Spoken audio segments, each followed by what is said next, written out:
Hello, lovely people. I'm Coy. This is CNN 10, the best 10 minutes in news where I simply deliver the what, letting you decide what to think. We begin today with an update on North Korea and Russia. On Sunday, a train presumed to be carrying North Korean leader Kim Jong-un reportedly left the capital of Pyongyang on its way to Russia.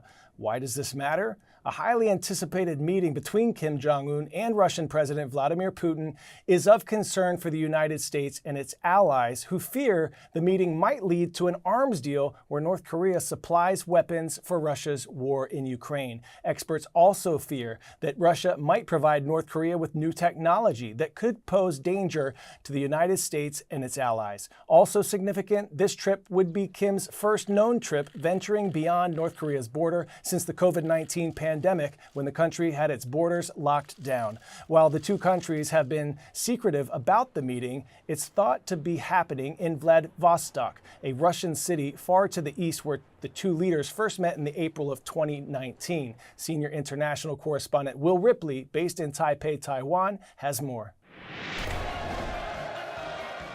Inside North Korea, one of the most secretive places on the planet, a carefully guarded state secret is leader Kim Jong-un's actual location. Major events are often used as decoys. Crowds can wait for hours, enduring long security lines, only to find the leader's seat empty. Even Kim's own bodyguards can serve as decoys, best known for donning dark suits, running alongside the leader's limo during the Trump-Kim summits, projecting power and security, riding an armor-reinforced rail car to Russia to meet with President Vladimir Putin, a fellow strongman seen by some as a global pariah. Putin and Kim come with plenty of baggage, both saddled with heavy sanctions. For Kim's nuclear and ballistic missile programs, for Putin's brutal, unprovoked war on Ukraine, and suspiciously timed plane crash taking out his one-time critic. Kim may not have a reason to fear Putin, but he still does not take any chances when he travels outside North Korea, as Moscow looks to buy artillery and other wartime supplies from its impoverished authoritarian neighbor. CNN contacted the Russian embassy in Washington for comment. North Korea denied previously supplying Russia with rockets and missiles to use in Ukraine. In July, Putin's defense minister, Sergei Shoigu, was in Pyongyang as Kim showed off his latest weapons, long-range missiles and military drones. Shoigu said Russia may even be staging joint military drills with the North. The North Korean leader has a lot to gain. A large power is now dependent on him. That hasn't happened in a while. Kim may be willing to roll the dice, risking travel outside his borders, reducing the risk on a slow-moving, heavily fortified train. A shade of army green on the outside, luxuriously appointed on the inside. The train is a symbol of 3 generations of the Kim family dynasty and a nation stuck in the past. Kim has taken his chugging locomotive to Vladivostok before, meeting with Putin there in 2019. This time, Kim may hope Russia will help him with oil supplies or even technology to use in its own ambitious ballistic missile program. Goals perhaps worthy of a rare venture beyond his nation's hermetically sealed borders. Pop quiz, hot shot. The atmosphere of Mars is made primarily of what chemical compound? Oxygen, carbon dioxide, methane, or argon?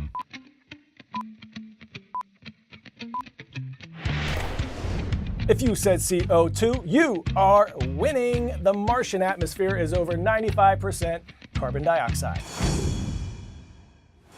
Mars has been the focus for several space agencies and companies with ambitions of taking humans to infinity and beyond, but humans aren't naturally made to be multiplanetary movers. The conditions on the red planet Mars, for example, would be pretty harsh for us Earthlings, but many ideas, some very wild, are being discussed as solutions to making Mars livable. One idea sprung from NASA, landing on Mars in 2021 with the Perseverance rover. It's called MOXIE, short for Mars Oxygen In Situ Resource Utilization Experiment. Yeah, I don't see how that makes sense either. Anyways, MOXIE's goal was to make oxygen right there on Mars by converting the abundance of carbon dioxide into precious oxygen. And the results of the experiment are in. The device, no bigger than a microwave, generated 122 grams of oxygen. How much is that? About what your average small dog would breathe in 10 hours or so. So not too shaggy.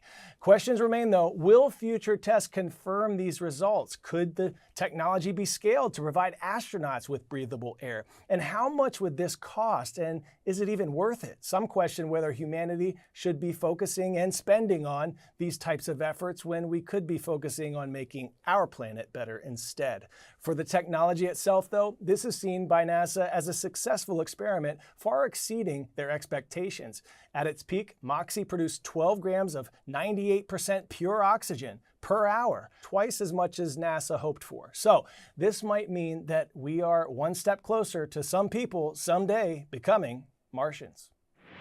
Next up, the U.S. has around 150,000 U.S. auto workers in the United Auto Workers Union, and they could be gearing up for a strike this week. Why? If the big three automakers, General Motors, Ford, and Stellantis, can't meet their demands, which include pay raises and better benefits. Last week, both sides started tossing around their ideas, and while they made a little progress, it might not be enough to prevent union workers in various states from hitting the picket lines if their demands aren't met before their contract expires. If they strike, it could throw a major wrench in car production here in the United States.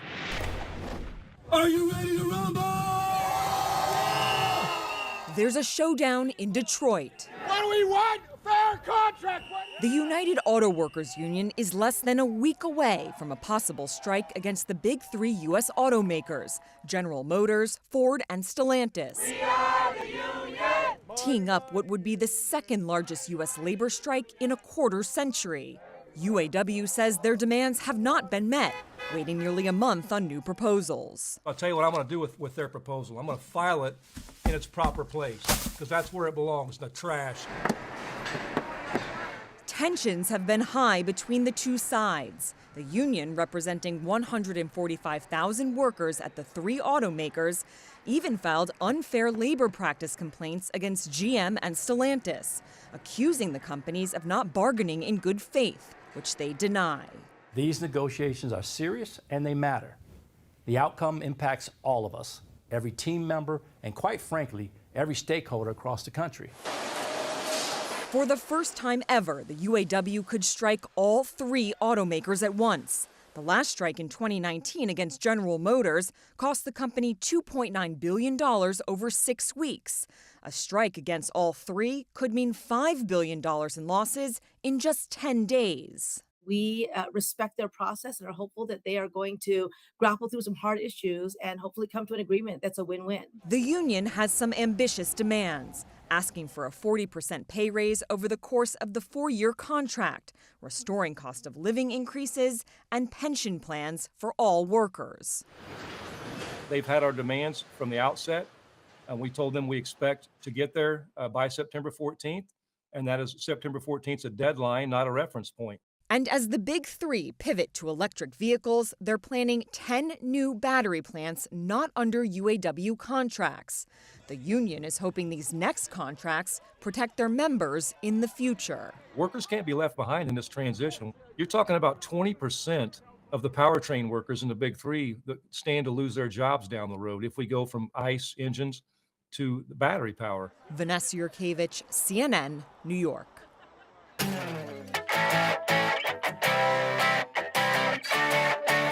For today's story, getting a 10 out of 10, a wild storm knocking over a tree. Well, it's swarming with a bunch of irritated honeybees. And honey, that's not good. So guess who shows up to save the day? A friendly neighborhood news reporter, Nick Barris from WTV News Channel 5 in Nashville.